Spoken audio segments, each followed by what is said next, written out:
Bom, e claro, na Argentina, 4 anos depois, o kirchnerismo está de volta ao poder. Depois da derrota, ou com a derrota de Macri nas eleições desse domingo. Rodrigo Constantino agora conosco. Constantino, bom dia. E o que pode representar esse resultado, hein, Constantino? Bom dia, Tiago, bom dia a todos. Não há muita dúvida pairando no ar, não. A Argentina escolheu, era o esperado, mas escolheu o suicídio, talvez democrático e sem dúvida econômico, né? Se fosse o Brasil com a volta do petismo, eu diria que estávamos sambando diante de um vulcão em erupção ou de um abismo. No caso argentino, é obviamente um tango, né, que tem mais a ver com eles em direção ao abismo.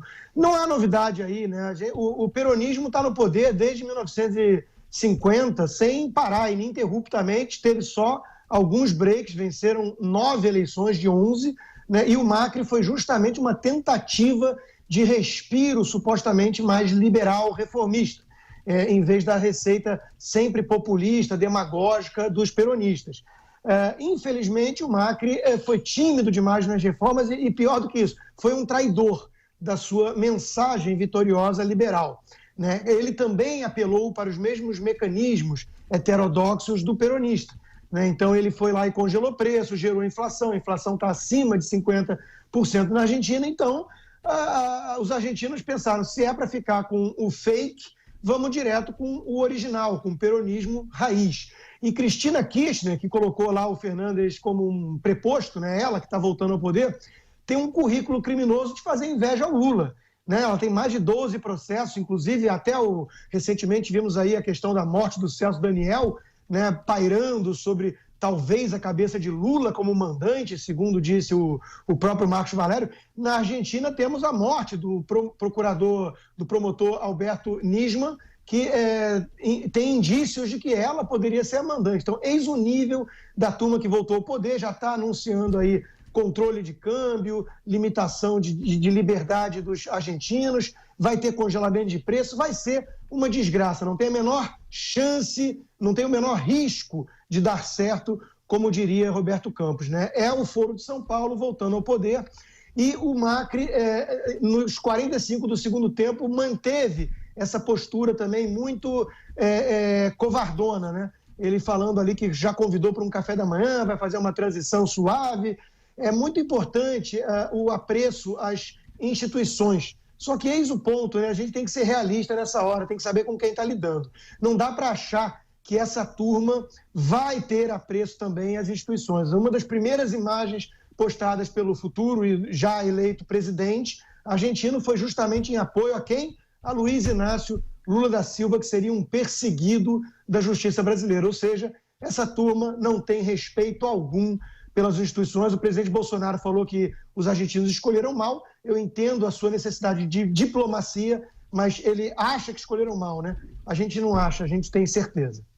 Ô Constantino, mudando de assunto, você está aí nos Estados Unidos e tem, claro, a repercussão sobre esse assunto. O presidente Donald Trump anunciou nesse fim de semana a morte do líder do grupo terrorista Estado Islâmico. O terrorista ISIS, numa operação militar americana na Síria, tem muito jornal comparando com a morte de Osama Bin Laden. De que maneira essa ação do governo americano, essa informação, pode causar uma reviravolta nessa guerra contra o terror?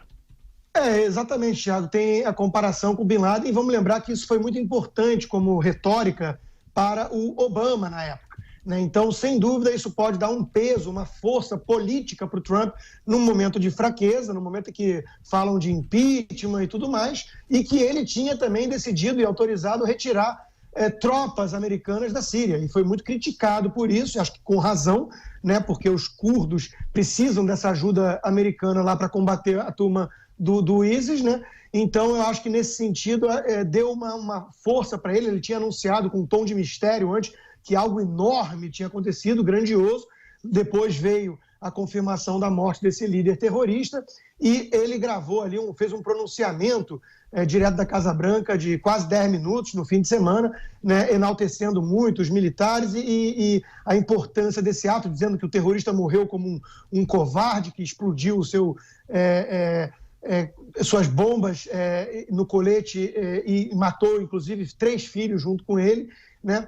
E, veja, tem muita gente que fala isso aí não adianta nada, não é assim que se combate o terrorismo, é com medidas socioeconômicas, balela, né? O Osama Bin Laden, que a gente mencionou, veio de uma família multimilionária, né? Então não tem nada a ver com miséria, isso é um ódio, um ressentimento que tem muito mais a ver com ideologia e, claro, com o fanatismo muçulmano, né? Então os nomes precisam ser ditos e a postura dos democratas é muito acovardada diante dessa ameaça, né? Então veja que tem gente que não quer nem falar, né, terrorismo islâmico ou radicalismo islâmico, e não é assim que vai atacar. Precisa resgatar clareza moral. Nesse aspecto, o Trump está certo, né? Na Guerra Fria, havia uma objetividade de que o inimigo representava o mal, né? Os comunistas representavam uma ameaça ruim, terrível para a humanidade. Isso tem que ser resgatado em relação ao dogmatismo muçulmano e o governo americano, e principalmente os militares americanos, estão de parabéns, ainda que fique com a sensação de que está enxugando gelo, cortou a cabeça da hidra, vai vir outra cabeça. Não tem alternativa, tem que combater dessa forma o terror, e isso pode sim dar dividendos político-eleitorais para o Trump no momento de fraqueza. Rodrigo Constantino, bom trabalho para você e boa semana. Bom dia a todos.